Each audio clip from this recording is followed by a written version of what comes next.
Hello everyone, welcome back to the RN45 education. मैं आप लोगों के लिए आज दो क्वेश्चन लेकर आया हूं। पहला क्वेश्चन जो है एवरेज से रिलेटेड है। इस टाइप के क्वेश्चन लगभग हर एग्जाम में देखने को मिलते हैं। इस क्वेश्चन को मैं हल करने वाला हूं दो मेथड से, बाय कॉन्सेप्ट और बाय ट्रिक्स। ट्रिक से आप लोग इस क्वेश्चन को 4 से 5 सेकंड में हल कर लेंगे।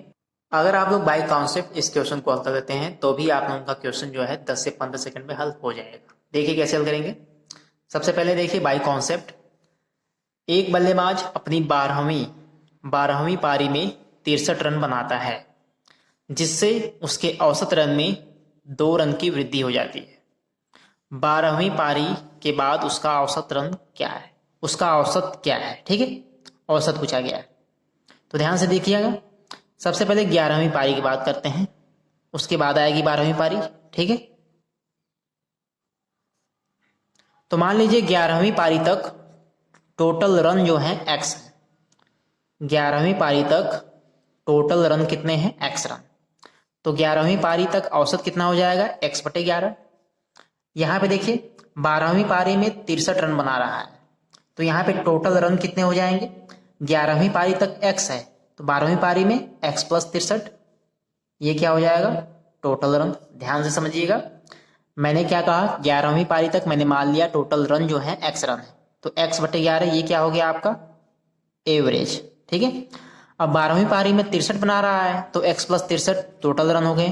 तो यहाँ पे अगर एवरेज निकालेंगे तो x प्लस 63 ये क्या आ जाएगा, एवरेज। 12वीं पारी तक एवरेज। अब आप लोगों को क्या करना है, बस इन्हीं दोनों को बराबर करना है। x बटे 11 बराबर x प्लस 63 बटे 12। अब ये बराबर होगा कब, क्वेश्चन को ध्यान से देखिए। 12वीं पारी में 63 रन बनाता है, जिससे उसके औसत में 2 की वृद्धि हो जाती है। ठीक है, ये हो गया 12वीं पारी का औसत और ये हो गया 11वीं पारी का औसत। तो इसमें जो है 2 की वृद्धि हो गई है। ठीक है, औसतन 2 की वृद्धि है, तो इसमें अगर 2 जोड़ देंगे तो ये दोनों जो है बराबर हो जाएगा। ठीक है, आप लोगों ने इक्वेशन सॉल्व करना सीखा होगा। तो ये दोनों जो बराबर हो गया तो आप लोग यहाँ इधर हल कर लीजिए इसे। x प्लस 22 बटे 11 आएगा, x प्लस 63 बटे 12। ठीक है, आप लोग गुणा कर सकते हैं। 12x प्लस 12 का 22 में गुणा कर दीजिए, 12 दूनी 24, यहाँ पे आ जाएगा 264। 11x यहाँ पे आ जाएगा 693। ठीक है, 12x माइनस 11x, x आएगा 693 माइनस 264। तो यहाँ से x का मान 693 माइनस 264 घटा देंगे, ये आपका आ जाएगा 429। ठीक है, अभी आपका x का मान आया है और x आपने माना क्या है, x आपने माना है 11वीं पारी तक टोटल रन।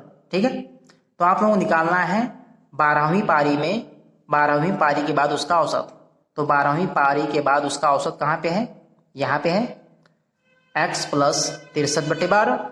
तो x का मान क्या आया है, 429 प्लस 63 बटे 12। तो ये हो जाएगा आपका, जोड़ देंगे, ये आएगा 492 बटे 12 और ये आपका आ जाएगा 41। 12वीं पारी के बाद उसका औसत जो क्या होगा, 41 होगा। ठीक है, आपका ऑप्शन नंबर सी सही है। तो हो गया बाई कॉन्सेप्ट। आप लोगों को कॉन्सेप्ट भी समझना बहुत जरूरी है। अब देखिए ट्रिक से कैसे हल करेंगे। देखिए ध्यान से, 1 2 3 4 5 6 7 8 9 10 11 12। ठीक है, 12वीं पारी में कितना रन बना रहा है, 63 रन।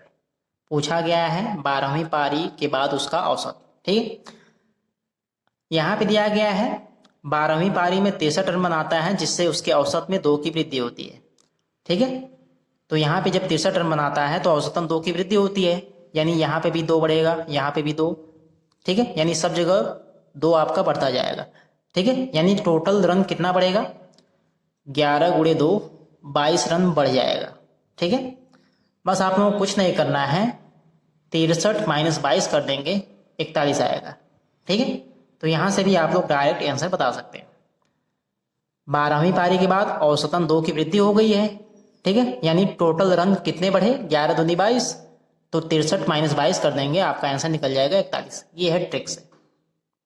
अब देखिए दूसरा क्वेश्चन। दूसरा क्वेश्चन देखिए बोट एंड स्ट्रीम से रिलेटेड है। इस क्वेश्चन को भी आप लोग विद इन 10 सेकेंड हल कर सकते हैं, 10 सेकेंड के अंदर। एक व्यक्ति 4 घंटे में धारा के विपरीत दिशा में 24 किलोमीटर जाता है। देखिए ध्यान से, यहाँ पे दिया गया है टाइम और यहाँ पे दिया गया है दूरी, तो आप लोग स्पीड निकाल सकते हैं।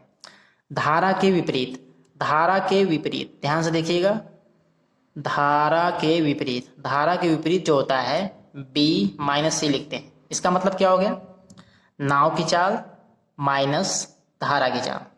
धारा के विपरीत क्या होता है, नाव की चाल माइनस धारा की चाल।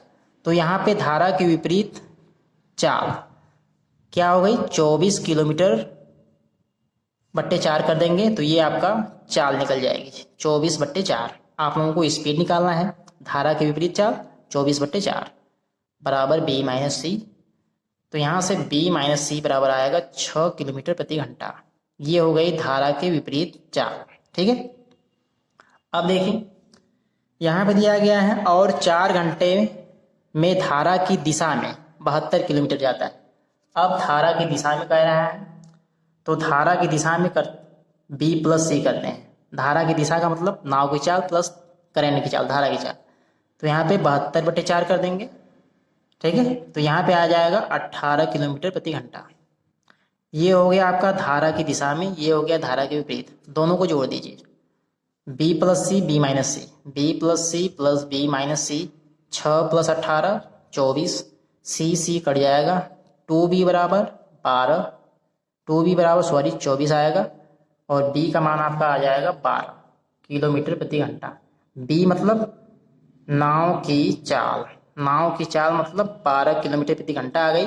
और आप लोगों को पूछा गया है व्यक्ति की गति स्थिर जल में, स्थिर जल में व्यक्ति की गति, इसका मतलब है आप लोगों को नाव की चाल ही निकालना है। स्थिर जल में व्यक्ति की गति मतलब कि आप लोगों को बोट की चाल, बोट की स्पीड क्या है बस वही निकालना है। तो बोट की स्पीड क्या आ गई, 12 किलोमीटर प्रति घंटा।